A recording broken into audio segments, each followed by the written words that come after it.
Hello people, welcome to the first ever actual video of the Tonight Show. Today we will talk about a very important story.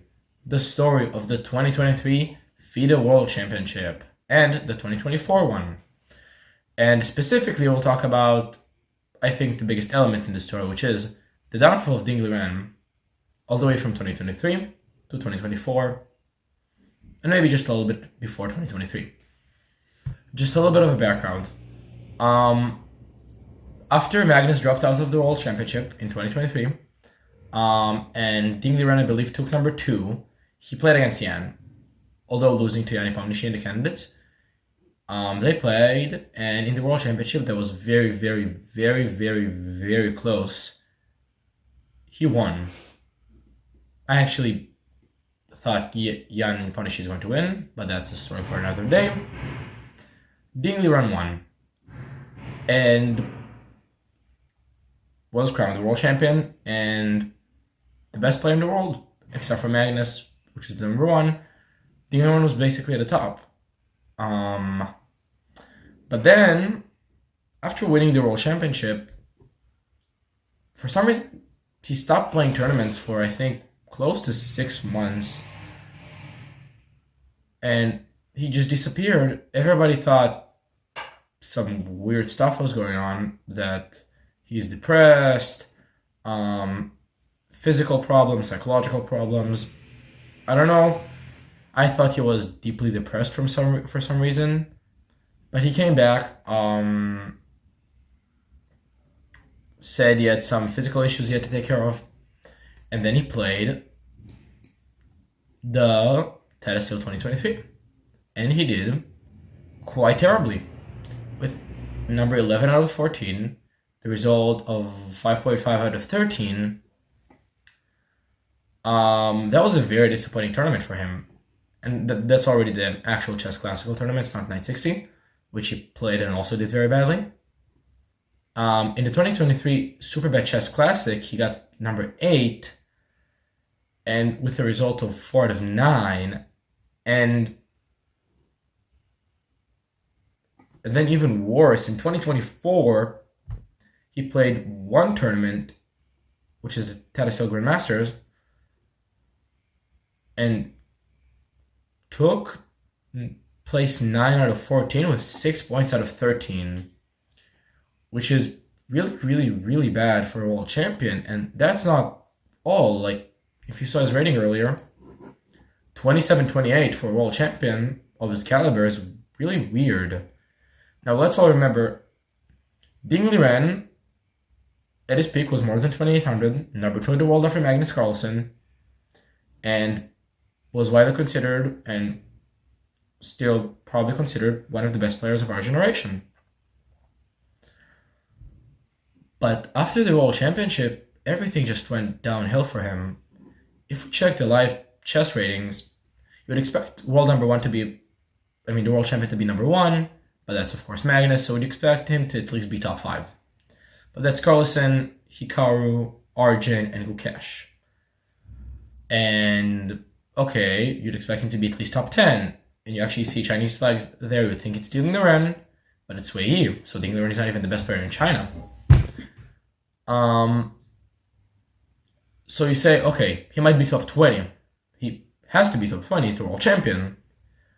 But at top 20, you have Wesley, Dominguez, Yusuf Duda, Lequan Guillaume, Hans Niemann at number 18, Anish Giri at number 20, but Ding Liren is just nowhere to be found. But then you go a little more down, and you see number 22 in the world is the world champion?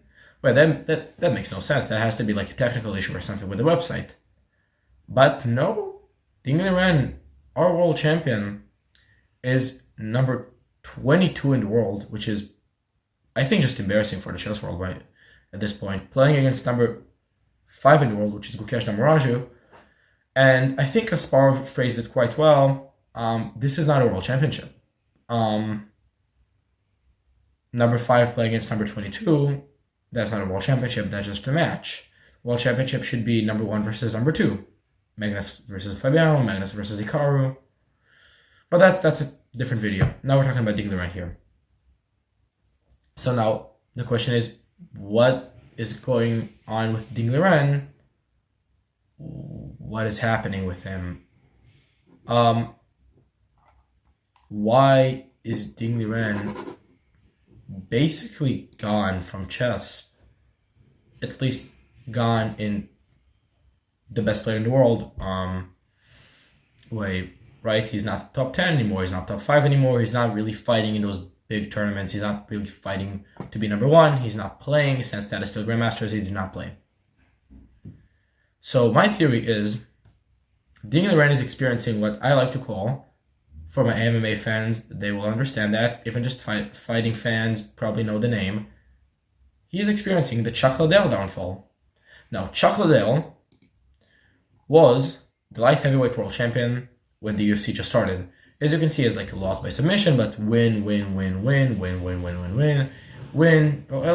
a loss by TKO, a win, a loss by TKO, win, and then a win versus Tito Ortiz. So yeah, at this point he was basically considered to be impossible to knock out, insanely good chin, the best fighter in the world, and yeah, he was undisputed. Everybody thought, by the way, I'm sorry for the construction noises outside. Everybody thought Chuck Liddell is the best of the best. No one can get to him. He's got to be champion for years. But then he got knocked out by Quentin Jackson, got decisioned by Keith Jardine, won versus Wanderers Silva, but then got knocked out, and was kicked out of the UFC, I think. So I think that's what's happening with Ding Liren. He's starting here, right? When he won the World Championship, he was here. He was basically in the top of the world. And then he got knocked out mentally, I think. Something happened to him with winning the World Championship. That was the first knockout. And then second knockout was the Super Bet and Tata Steel, and then another Tata Steel.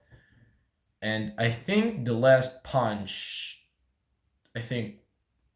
which will end up just putting him down without him ever coming back to the top.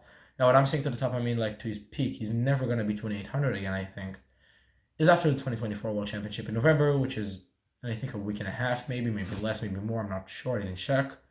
He will play Gukash Damuraju, and I believe he will lose. It's not a very original prediction, but I think Gukash in his form as an upcoming star much better than Ding Liren, who's just really becoming what my friends like to call old man Ding Liren. No disrespect by me or my friends. We just think he's not in his form anymore. And he's just way worse than he was before. So after he will lose to Gukash in the World Championship, I think it will be the last KO, the last knockout.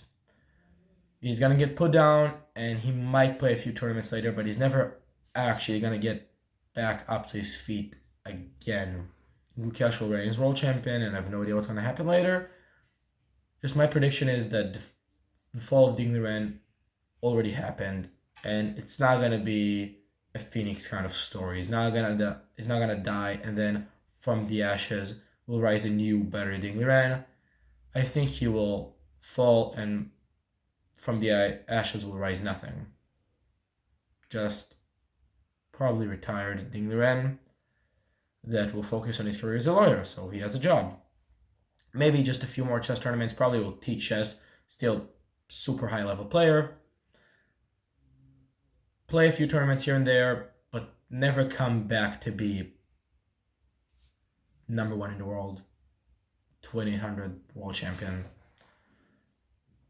And it's the first time, I think, since Max Ewe and Aliekin that we have a world champion that is simply not the best player in the world. And it's tough, but I think that's what's going to happen. And of course, we all hope for Ding Liren to get better, and we all hope for a very competitive world championship. And if Ding Liren is up to form and will actually put a fight to Gukash and will actually get a chance to win, that'll be even better. But those are just my thoughts. Again, write your thoughts in the comments if you have anything to say. That was my take. Like and subscribe. Thank you. Bye bye.